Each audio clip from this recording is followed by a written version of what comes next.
असलामुअलैकुम की हाल है सज्जनों तो मित्रों तो बेलियो मैं थरमा भट्टी तो तुसी वेख रहे हो थरमा भट्टी ऑफिशियल। अच्छा सज्जनों तो मित्रों बेलियो अज आया सी घर ठीक है तो थोड़ा जहा अकाउंट बनवाना सी मैट्रो वाले कह रहे सी अकाउंट बनाओ तो फिर इंशाल्लाह तुहाडी पे आएगी ठीक है। तो घर आया सी मैं क्या चौधरी अब्दुल साहब नूं मिल लईए तो खड़काने दरवाज़ा तो फिर इंशाल्लाह बल्कि वो निकल ही आया जी। की हाल है फिर साहब? जी जनाब की हाल चाल है? ठीक हो? पिंडों आया बंदा साडा। की हाल जनाब जी? ठीक हो? और सुनाओ फिर साहब ठीक हो? चलिए फिर घूमन फिरन। हाँ चलो भट्ट साहब बरी निकल आए ने ते इंशाल्लाह चलने हैं।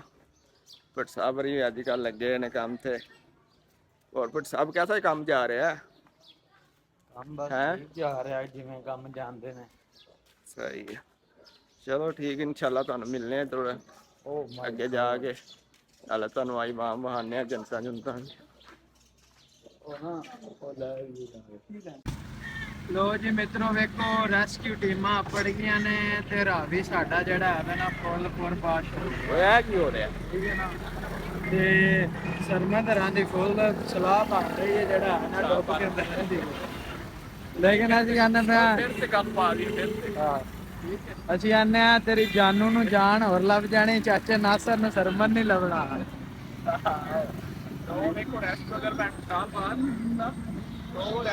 ਉਹ ਜਿੰਨੀ ਦੂਰ ਹੈ ਨਾ ਉਹ ਤੈਨੂੰ ਇਨਸ਼ਾਅੱਲਾ ਡੁੱਬੇਗਾ ਹੀ ਤੇ ਉਹ ਫੜੇਗੀ ਇੱਥੇ। ओए लो जी साजी ऐप बन गया आ टेलीनार दा दफ्तर है।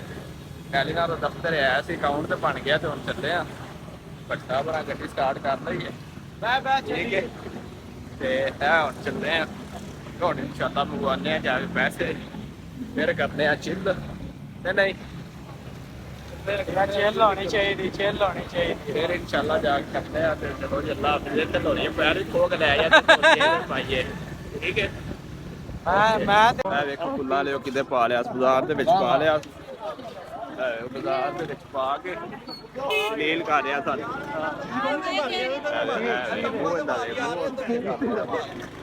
ਇਹ ਵੇਖੀ ਸ਼ਾਇਦ ਇਦਾਂ ਵੇਖਦਾ ਵੇ ਪਤਾ ਨਹੀਂ ਕੀ ਸ਼ਾਇਦ ਪਿਆ ਤੇ ਉਹਦਾ ਵੀ ਨਹੀਂ ਪਿਆ ਉਹਦੇ ਪਿੱਛੇ ਹਫੇ ਤੇ ਫੋਨ ਤੇ ਫੋਨ ਕਰੀ ਜਾਂਦਾ ਆਜੋ ਲੇਕਿਨ ਇਹ ਉਹਦਾ ਹੀ ਨਹੀਂ ਪਿਆ ਹਰਨ ਦੇ ਯਾਰ ਸਹੀ ਤਰ੍ਹਾਂ ਚੁੱਕਣਾ ਸਹੀ ਕਿਤੇ